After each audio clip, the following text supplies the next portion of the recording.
Whether you're a chestnut farmer, a food lover, or simply curious about this versatile nut, branching out with United Chestnuts is your guide to a thriving chestnut community. So join us as we explore the many branches of the chestnut tree, uncover the untold stories, and branching out together towards a sustainable future. Thank you for tuning in to the Chestnut Industry Podcast, Branching Out. I'm the host of this adventure, Melanie Jones. Have you ever heard the metaphor standing on the shoulders of giants? It's defined as using the understanding gained by major thinkers in previous times in order to make intellectual progress. Well, our guest today is Buzz Ferver, and that quote is absolutely one of his guiding principles. Anyone who knows Buzz will likely agree he is one of the most energized and enthusiastic members of the chestnut community, but even beyond that into plants in general. His natural curiosity led him from being a builder to a full-time plant researcher, breeder, compiler of data, explorer, and the list just goes on and on. His farm, which is located in Vermont, is called Perfect Circle Farm, and it's interesting to hear him talk about how that name came to be. I just know you'll love his energy, and I learned so much from this that I scheduled a consultation with Buzz to make sure that we're following best practices in our breeding activities. So really enjoy this one. And remember, if you can, share your successes and stories on the United Chestnut Community Facebook page. We really appreciate that as we work to build a community. Have a good one. Well, good morning, Buzz. Thank you so much for taking time to share your knowledge with us this morning. Well, good morning to you, Melanie, and thanks so much for inviting me to come here and have a little fun talking about something that I love so much. Yeah, it's every now and then I get an email from people, and they provide suggestions of who would be a great guest, and so many people wrote to me with your name. I'm like, well, I better reach out to Buzz and see if he'd be willing to join. So you're a very interesting guy. I almost think of you as one of the very passionate adventurers of the chestnut industry. Do you kind of see yourself that way? Yes, I do actually, and it's funny because when you interviewed Mike Nave here recently, you asked him the same question. Well, how did you get started on chestnuts? And he said, I don't really even know how it became chestnuts, and he passed right over that. And for me, it was almost like that. I had no choice. Like the trees I feel like the trees took a hold of me in a certain way. I've always had this wicked plant connection, but when I started fooling with chestnuts, especially, it's almost like they, I'm kind of captured by their glory and their beauty and everything they have, and I feel like I'm in their sway in so many ways. Like I want to know everything about them. And there's so much to know, and they're such an interesting plant to be studying. So, yes, and that's that. When we'll put a blog with this podcast, because I want to include links to a couple other podcasts that you were on that are just fascinating. But you're not just interested; you like roll up your sleeves, and you're very, very busy in exploring and researching the trees. So maybe that's a good place to start. Just tell us a little bit about what your overall vision and goals are, and what you're up to every day. Yeah. Well, as you know, chestnuts aren't the only thing that I'm experimenting with and trying to understand. I also have that very similar link with persimmons, especially being my favorite fruit and a plant I've always loved. And growing up in zone 6 and 7, I have access to them and always loved them. And I'm in zone 4, and so there are no persimmons here. Yeah. Zone 5, there's a few. So I have that same feeling with them. And then when I started this, when the chestnuts really got me, because I started out in long time ago, with my love of forest, love of trees. I was a nature center kid. I was a total geek, plant geek as a little kid. I was in the woods. I wanted to understand this. I was so fortunate to have great mentors, from 10 years old up. And my father was a plant person. He's a landscape architect, and we had a garden center and a nursery growing up. So I've always been involved in seeing plants, and I was encouraged to, chase that love as a kid. And so coming back again, and I actually didn't make my career in that. I was a building contractor, and I've worked in the compost industry and some other stuff too. But I always did plants for fun. And when I moved to Vermont and I grew plants when I lived in Pennsylvania, mostly fruit trees. And once again, just for orcharding and for fun. But when I moved to Vermont, somehow a friend of mine down here who grew trees was growing these American hybrids. And they were growing at 2,000 feet. And I was at 1,600 feet. And this is all zone 4. And so I'm like, I wonder if I can grow them where I live. So I took some seedlings that he had and planted them. And of course, that's when that magical thing happened for me. It's like, oh my. And starting then, I just started to study and learn as much as I could in the literature about these plants. Simultaneously, I was also learning the permaculture movement was big.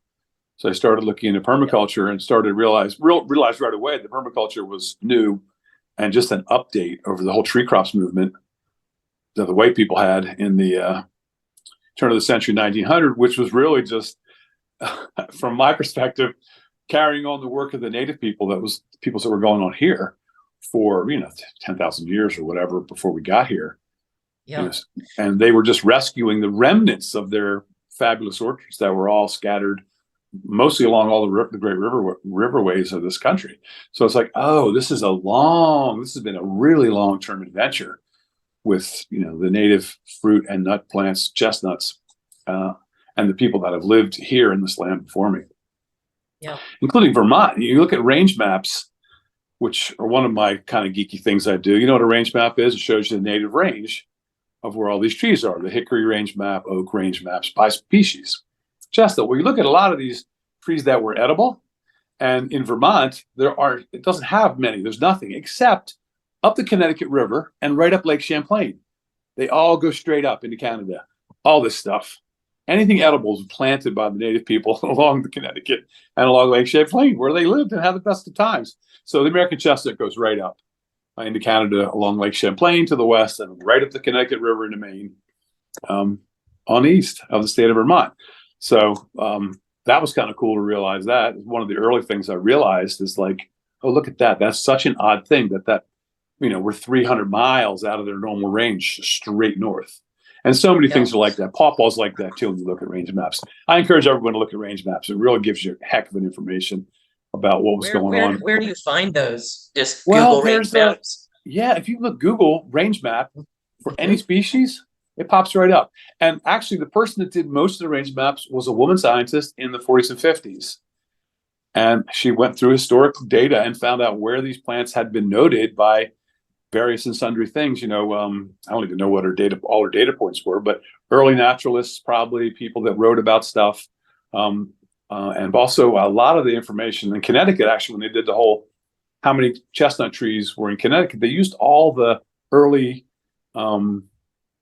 surveys that showed trees as boundaries and how often were chestnuts showing up as boundary trees. And that's been used for understanding populations of trees in other places as well. I've heard that about I think about the Ozark chickpea, they did that same stuff. So I started drilling down, once I found J. Russell Smith, and then of course I found the NNGA, the Northern Nut Growers Association, and that was talk about some passion.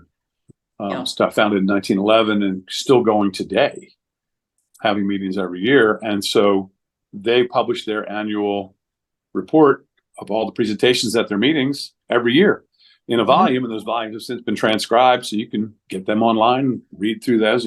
18,000 pages of information about nut growing. So it's a lot. The historical. Did you read all of it, Buzz? Did you read all of it? No, you can't. I can't. I don't think I could ever read it all. But thankfully, it's searchable. Searchable PDF, so you can search for what you want, and it is a very, very deep wormhole. And so I've read a lot. And of course, being who I am by nature, is like I'm a networker. I started reaching out to the people who were still here doing the work. And of course, I stumbled on Dr. Sandy right away. And she is such a fabulous and wonderful person to be working with, and so much information.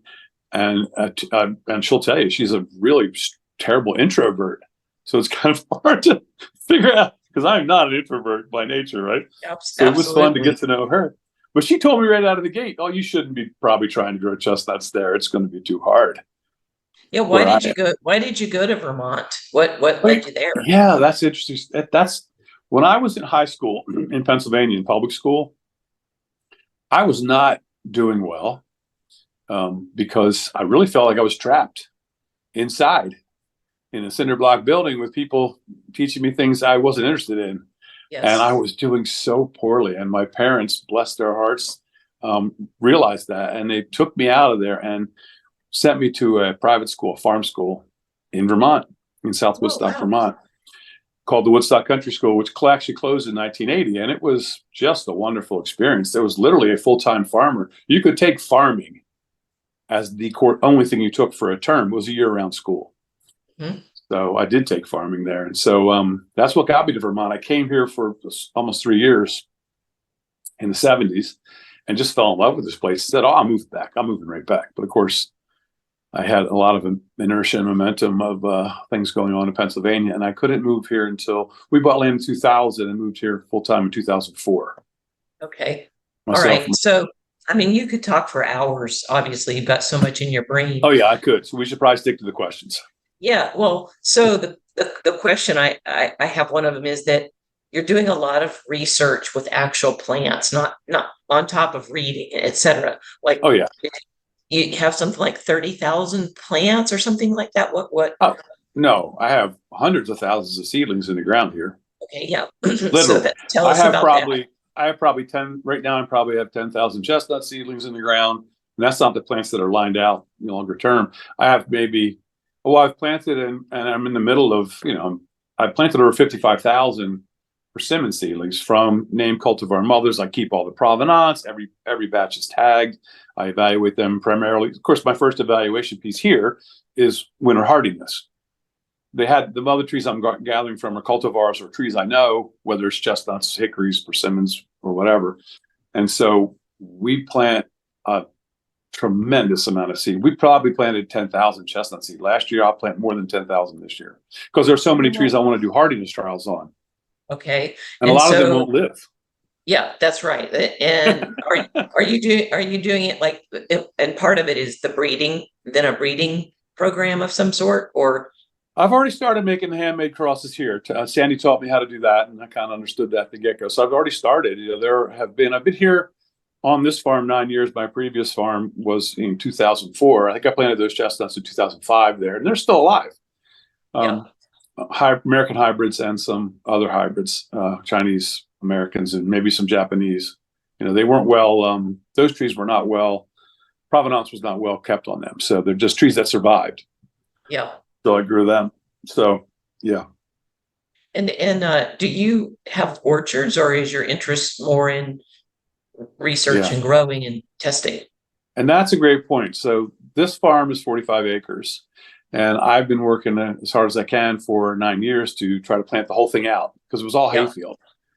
It was all hayfield, and it's not great soil, and it's not good chestnut soil. I have 2 little patches, maybe 3 little patches that are good for chestnuts. Maybe 20% of this property would grow chestnuts well. And so I'm actually growing chestnuts in very adverse conditions.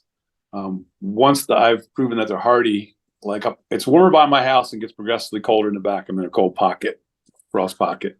So once I prove they're hardy, if I get a good batch, I'll plant the hardy ones out in the cold pocket where it's too wet and the soil's too sweet. And the person who worked for me the last couple of years, he calls them my hardy swamp chestnuts. And some of them, it's astounding, if you just plant, what you will learn about the different species of chestnuts and other plants that will tolerate conditions that, are abnormal or not normally conducive. That's why Sandy told me you probably don't want to be growing chestnuts there because she knew my soil type. There's the climate. Yes. But when someone tells me I can't do that kind of stuff, I just dig my heels in so hard too. I'm like, how can I really see if that's really true? And she probably likes that too. That you're. Let's go ahead absolutely. And try. Absolutely, she likes that. Yes. Yeah, and she told me to grow walnuts, and this is the funniest thing. She said, walnuts would do well at your place. Walnuts here are weeds. Yeah. They grow so fast, They it's could, yeah. ridiculous. So she nailed it. She nailed that.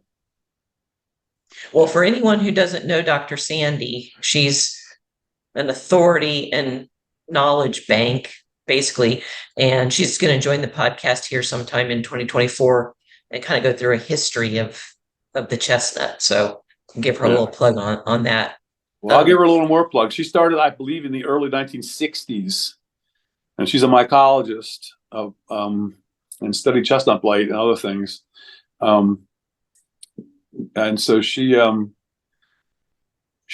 is very, very interested in seeing the whole chestnut movement, trying to establish the blight-free chestnuts for the Americans from the beginning. Yes. And then the chestnut collection in Connecticut at the Connecticut Ag Experimental Station in Hamden, Connecticut.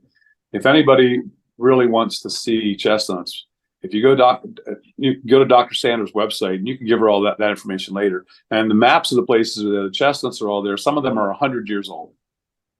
Yeah. Hybrids. Wow. Okay. That sounds like a good field trip. She told me of a couple of nuts to get from you, so I'll talk to you offline about that.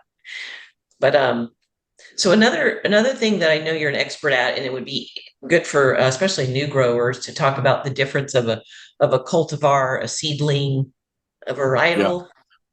Yeah. Yes, that's very important to understand. So a cultivar is a tree or plant that has been selected either from nature or through breeding. It's selected and named and given a name. And a cultivar is always annotated in writing with single quotes on either side of it.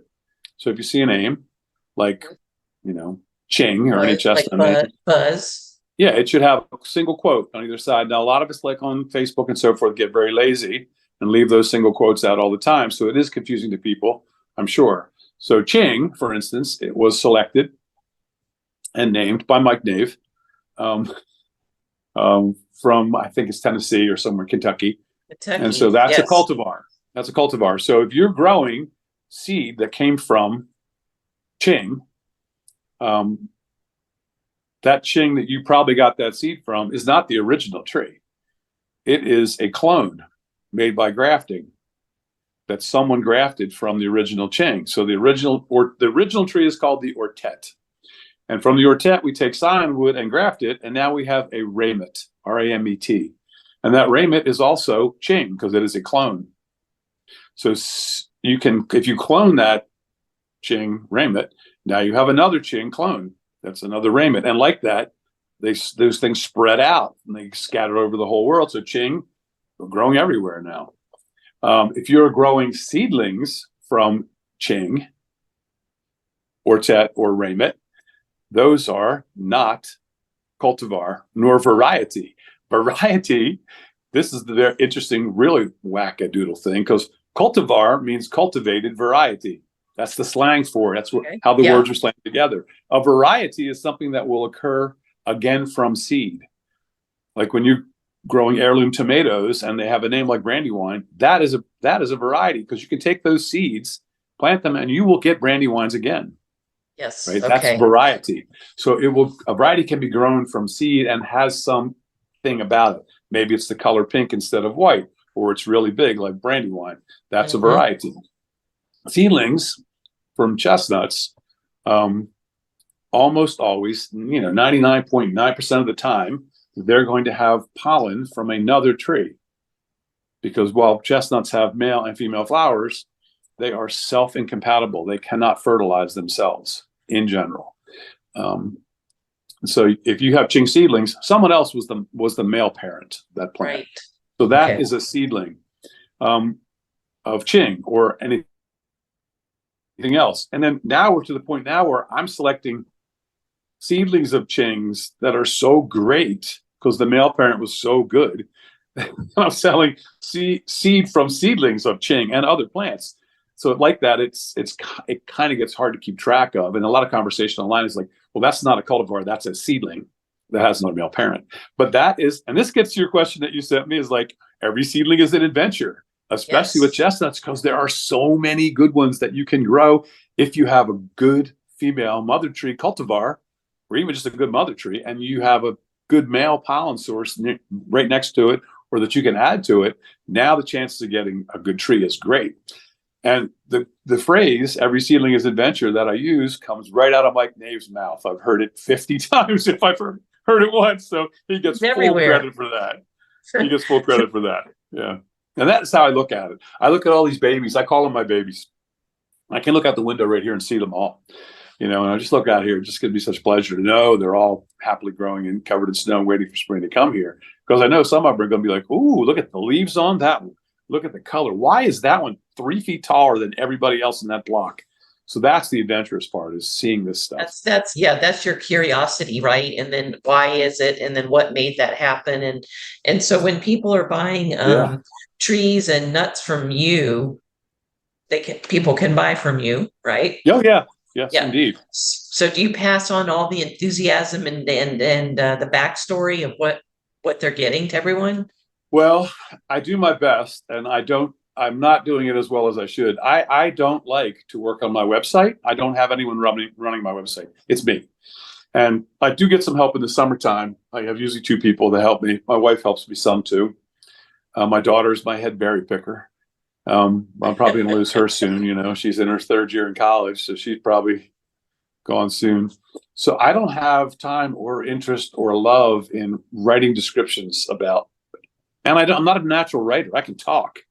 Yes. So, but I'm not a natural writer, and I can edit too, but I don't like to write. So a lot of the descriptions, I rely on a lot of people to have information about a lot of the plants I sell. And if somebody really pesters me, in the sweet way, I will dig much deeper with them. But it is a deep topic, of which, unfortunately, I know so much about for 15 years of being like immersed. I tend to forget that, it takes a long time. So no, I don't do a good enough job. I try to pass on the enthusiasm, but the written information is hard for me. So this is why I love talking on podcasts, because I do what I do best, which is talking. Yes. And can encourage people to, if they really need information, just to stick with me and take their time. And it may be a while before I get back, but don't give up on me. Yeah, you may have heard I asked Mike Nave if he would help me write a primer, because so many people. No. There is just so much to learn, but there's a movement of people that are becoming interested in. We need that. Well, it's not that Mike or I are in any way, shape, or form, lazy or want to keep information from people, but both of us have no time. We're doing this work, which is what we're drawn to. And the education piece isn't as strong for us. We want people to get educated. We're doing our best to give them the tools and information. I can't tell you how many times people will answer me a question in writing. I will literally Google it, right? And send them the answer. It's like you're writing on the machine that has access to almost all the information. Just type it in. You'll get that information. Yeah. Chat GPT, it will probably help you write a primer, but it probably will. I don't know anything about Chat GPT. I do know that AI is surrounding me. I can feel it, but I don't know how to use it, or I haven't gone that way. I want to be in the field. I'm a field person. I've always been a field person, which is why I felt so trapped in high school. I've never been inside since. I just want to be out there handling the plants and looking at them. And then if I get something that's really super, really special, and there's lots of ways to evaluate that, depending on where you are and what your goals are. With me, of course, it's hardiness first, vigor second, and then down the road, we're going to get into production and all that. But then that plant becomes really my baby, goes in a special spot where I can watch it very carefully. Okay. And while that's not breeding per se, that is certainly selection. And that is a big part of the process of the people who I'm emulating. The people, I call them the giants upon giants upon whose shoulders I stand. Yes. John Hershey, John Gordon, these people that have done all this work. And so I see how they have done that, and I'm trying to do it in that same way, because the results are so easy to see from the selection process. So you mentioned a book, Nut Growing Ontario Style. Right. Give me the 2-minute overview of what that is and why it was so profound. Right. So most of the books that are about nut culture, nut propagation, nut growing, there's a lot of they're not manuals per se. They're stories about the each species, and they're great books because there's good books from the NNGA. Nut culture by, I forget his name, it was 1927. There's a lot of great books about nut growing, but John Gordon's book it's like a reference manual, and it's all bullet points. It's horrendously organized. Everyone says the same thing. He needed an editor so bad. But the information in the bullet points is so concise and so precise. And it's like, you do it. Here's how you do it. You do this, you do this, you do this. Here's what you select here's how you select seedlings. Here's here's what it is. And it's very straightforward. And he teaches in a very straightforward, and it's a huge amount of information condensed into bullet points, which is exactly what I'm after, right? Yes, that's perfect for you. Yes, keeps all that incidental information to the side. That's why it's a really big one for me. And if someone were to ever reorganize that book, it would be a fantastic manual for everyone in the nut tree world, right? Not just people that already have a lot of knowledge. Yes, and he covers everything: grafting, seed selection, seed saving, the whole thing. I found it online, and so I'm or just a digital copy of it that you can download for free. So I'll put the link. You're freezing up. To that, and then that might be a good book for people to read before they call. Yeah, we're locking up. I can't hear you. There you are. You're back. Okay, yeah. How can my internet be unstable? Kim will have to take this part out, but I think it's back. I think mine has remained stable. Yeah. Yeah. No, I think it's I'm in a hotel, for goodness sake. It should be real good. Should be. But anyway, I was just saying that I'll put a link to that manual in the blog, and it's a good thing for people to read before they reach out and call you or Dr. Sandy or Greg Miller or Mike Nave, Exactly. Well, and then unfortunately for young people, the chestnut groups are on Facebook. And, I'm on Facebook for the groups. I'm like maybe at 15 groups that are about just the stuff we're talking about. And so, I know Facebook's for old people, so it's perfect for me. And I wish I could understand Instagram, but it's really over my head. I just don't get how it works, really, and I know plenty of young people that love it. They just get so much business from it, so much communication going on. I'm like, oh my God, I can't do it. Have you tried X, which was Twitter, before? No, I never have been on Twitter or X. I don't want to be there either. Okay. All right. Well, I'm on the one platform. I'm on Facebook, and you can find me there. Yeah. And then Facebook and your website. My website, of course, you can contact me from, but on Facebook, it's much more likely you'll catch me. Yes. In comments and so forth. What? So your farm is Perfect Circle Farm. Yes. What does that represent to you? Well, several things. So it's perfectcircle.farm for those of you that want to come looking for me. So in Buddhism, one of the practices is that the monks will take a brush and try to make, with a single brush stroke, never leaving the page, a perfect circle that illustrates life, like how life is, through the way the brush is placed and put on. And that's called an enzo. And it's a practice that they'll work on their entire life, which I find that very comforting to think of people, just working on creating the perfect circle. And then our whole existence is a circle, where it's, time is a circle. Generally, the sun is a circle. The moon circles around us. We're circling around. We have all the seasons that are another cycle. There's a cycle of life. We're born, we're adolescents, we're in senescence, we die, our stuff goes back. So we're surrounded by all these circles. Life is a whole series of circles. And I always say, people are like, oh, you don't really work in straight lines. You're hard to figure out. I'm like, yeah, because for me, I'm working in circles, weeding in circles. I don't want to work in a straight line. So I'm a circular person myself. And I see all these billions of circles I'm surrounded by. So hence perfect circle. And of course, one of the things that the monks prove is there is no such thing as a perfect circle. So it's kind of a double entendre for fun. You're always trying, right? You're always trying. This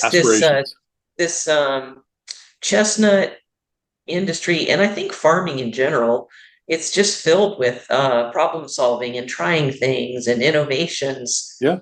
I mean, that sounds like what you spend a lot of your time doing is Yeah. just Yeah. um, Well, farming is always a challenge because there are so many things that are so beyond our control, mhm. right? So that's part. It teaches surrender, which is a great thing to learn, and to the best we can. And but the satisfaction, if you're drawn towards plants, there's I really feel there's no escape. I see it in people that they just start doing something silly, like they're growing a houseplant. Next thing you know, they got half-acre garden. They Yeah. can't help themselves. There's all kinds of memes about it. It's like, oh no, me at parties talking about my plants, that kind of stuff. Well, Yeah. after I listened to another podcast you were on, I can't remember the name of it right now, but um, I just got this feeling from you like, wow, there is actual enjoyment in what you're doing.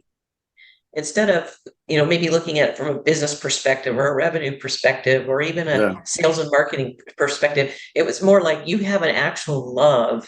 And Oh yeah. I really enjoyed seeing that spirit and thinking about my life that way, like slow down a little bit. And Yeah. Oh yeah. Well, I don't slow down much. I slow down now. I slow down in December and January, and then into February as best I can. I start getting busy, and then in March I go on the road. I collect signwood for most of the month. I find signwood tell us trips. about that. Tell us about that. Oh, that's so much fun because I get to go visit. I go to all the places that I know these plants have been planted, at the farms of the giants on whose shoulders I stand.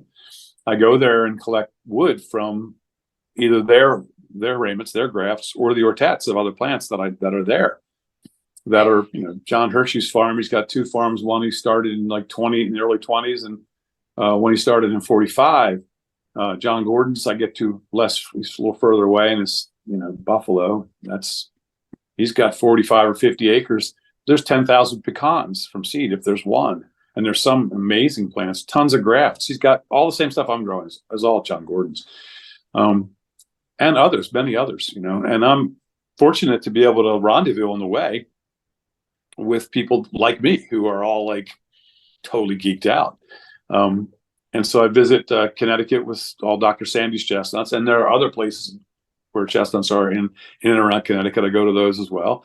And I hit in Jersey, North Jersey, the New Jersey Botanical Garden has complete unknown planting, maybe 30 grafted pecans and hybrids of bitter nuts and stuff off to the edge. They don't even mow around them, really. Just kind of almost abandoned. And then there's a grower in South Jersey. And from South Jersey, I crossed to Delaware, and I got the whole Chester County, Philadelphia, Lancaster County, Parker Coble. And, I travel with Zach Elfers and Dale Hendricks and other people from down there. And now there's all kinds of plants we're finding that were in the Hudson Valley. Benton and Smith and other growers down there that were grafting hickories and so forth in the 20s, 30s, and 40s. They're coming to light. So there's all kinds of beautiful plants to go look at if you're careful and thoughtful. And I would encourage anyone who's plant exploring to please be thoughtful and careful and knock on doors and make sure that you're welcome to come there and look at the plants before you do that, because that doesn't get done all the time, and that actually poisons some of the places where we have to go. That people are tired of just finding, people in their front yards. Yeah, that's kind of called trespassing, isn't it? Well, it is, and it's I understand the excitement, and you just had to cross for a second, onto somebody's land, but Yeah. you're not welcome there, and you're scared of them. So please always make sure that you're conscientious and careful. And I'm also go ahead. Tell us about the scion itself. Like, what's the process? What do you do for those who don't know? So a scion is a cutting, typically from a tree, woody plant. You can take scion from things that are not woody, but scion in our field, scion is presupposed to be a woody twig that we're taking from a tree. And it's typically 1 year growth. Sometimes we use 2 or 3 year growth. The twig grows every year, branch grows every year. And last year's growth is usually what we collect scion wood from. And we want healthy, vigorous looking wood with good buds. And hopefully it's the size you want for the rootstock, which is the thing you're going to graft it to. But oftentimes we have to take what we can get. and make do, right? And we collect that. I collect that in March. Hershey talks about, the best place to store scion wood is on the tree. Yeah. That's the safest place. So I take it as late as I can in March usually, and we put it in plastic bags and put it in the cooler.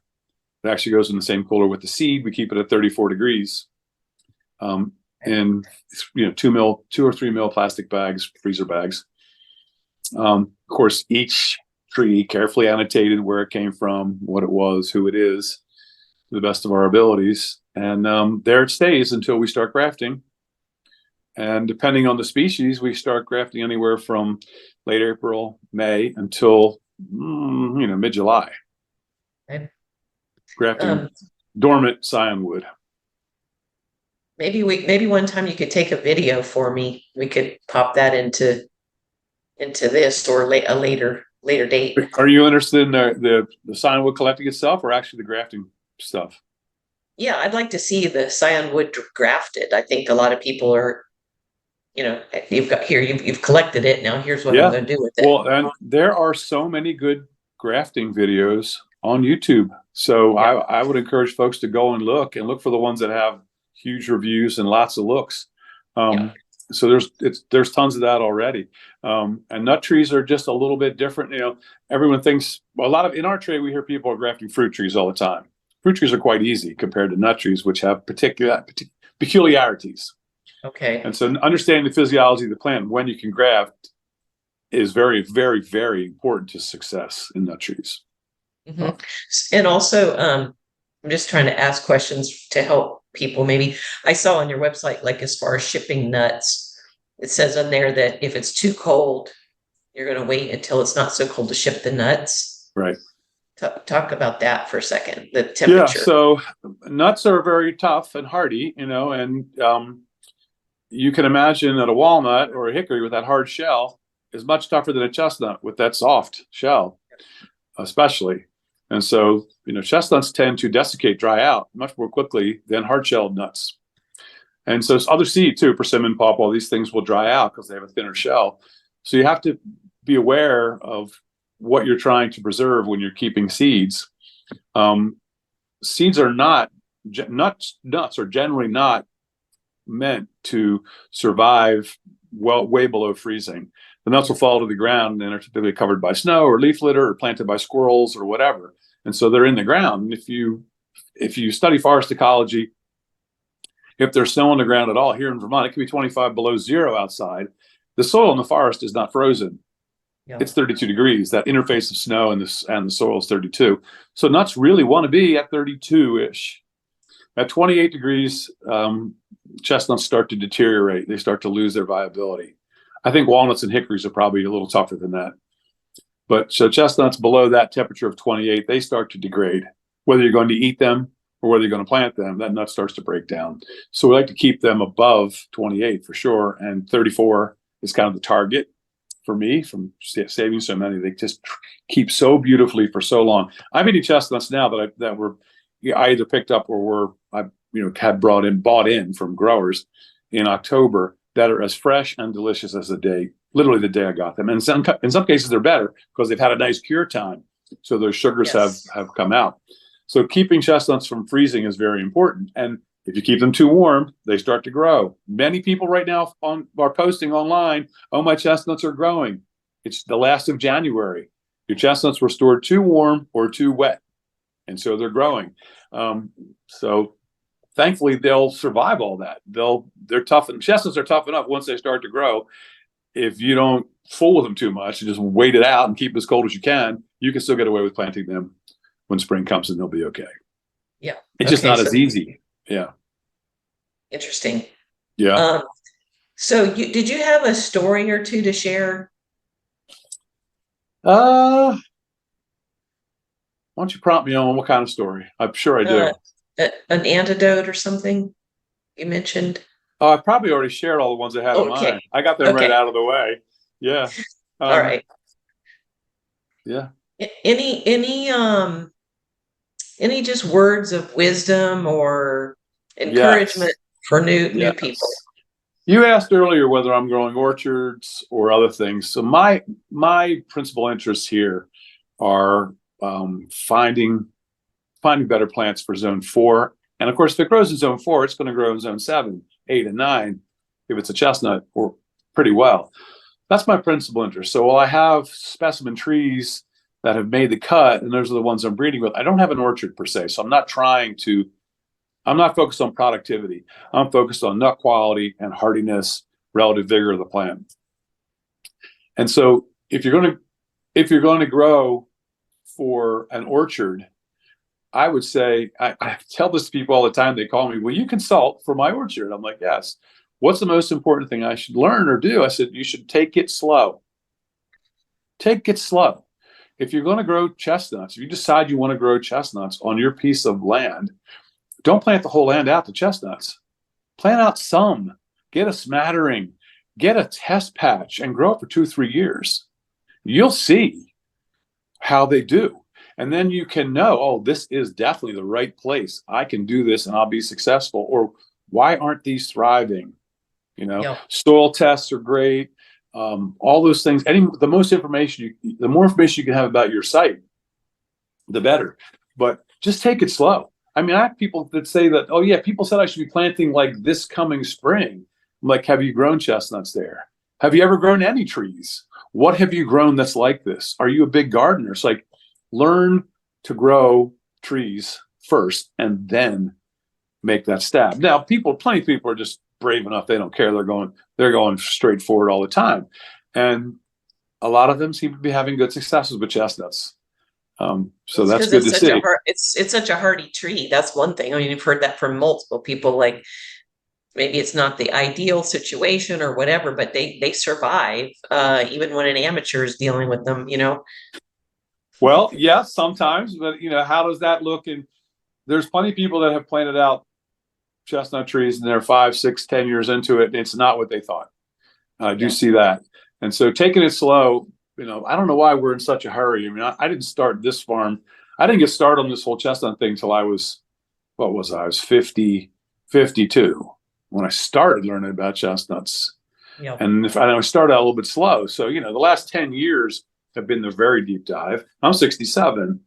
And so we have time. Yeah. And the trees, help. The trees are teaching me patience, which is good because I'm not very patient by nature. So I get to watch trees and like, oh, you're not showing me what I want this year. Come on. How about next year? But that's what I meant when I said slow down. I didn't mean like go sit in your chair. I meant just enjoy. Oh, I know what you meant. Yeah. Take it slow. Figure out what you got to do.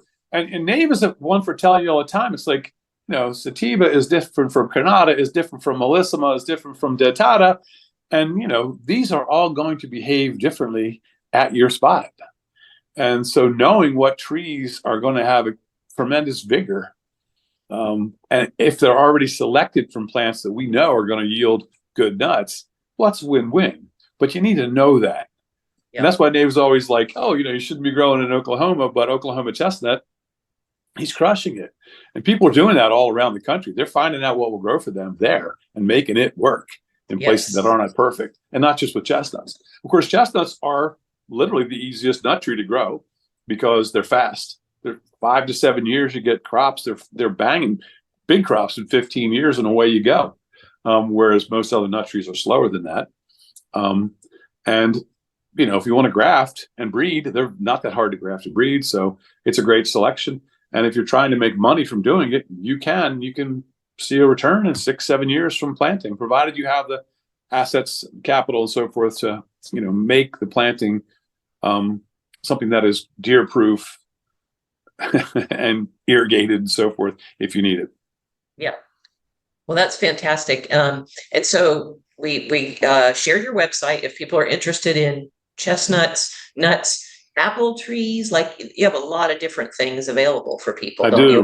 Yeah. And my husband wanted me to make sure we buy a couple apple trees from you too. So get on your site. And one more pitch about my website. People are always telling me, oh, everything's sold out. I don't load it up and then let it sell out. I load it as plants come ready. So in the fall, I I list all the seed. I still have a ton of seed left for sale for people that need chestnut seed. I list seedlings, all the seedlings that are ready for next spring. I list them in the fall. Grafted plants, I usually hold them over 1 year in the root cellar because I want to make sure they're going to live. Yeah. And so I list all the grafts in spring. I start listing grafted plants in May. So always, if you just check in my site seasonally, you're going to see everything looking sold out because all the grafts are sold out now. And all the seedlings will be gone in May. They'll be all zeroed out because I just take them off because it's not going to happen next year. So you kind of have to check me periodically and know what you're after and know how that fits into my own cycle of production and listing. Okay, that sounds good. And if you ever think about it, do a little post on the United Chestnuts community Facebook page. We're just trying to tell the stories of people, like what are you doing? What's happening? We're not a Mike Naves page where it's expertise. It's more like this is the community. These are the stories. Right. And there's people on there asking about availability of nuts and everything. So I'll put a little note on there too. Yeah, I'll do that because I have still plenty of really great chestnut seed. This year was an amazing year for chestnut seed from all across the country. And just the quality and the diversity I have, it's fantastic. And I'm super excited to see how all these plants will grow. Yeah, it's awesome. You're fantastic, and I know on behalf of the industry, just thank you for your tireless effort of actually getting out there and cutting branches and grafting and monitoring and everything. So, well, good. Well, we'll get this episode cleaned up and shared with everyone, and hopefully you see some sales from it. Thank you so much for having me. Has it really been over an hour already?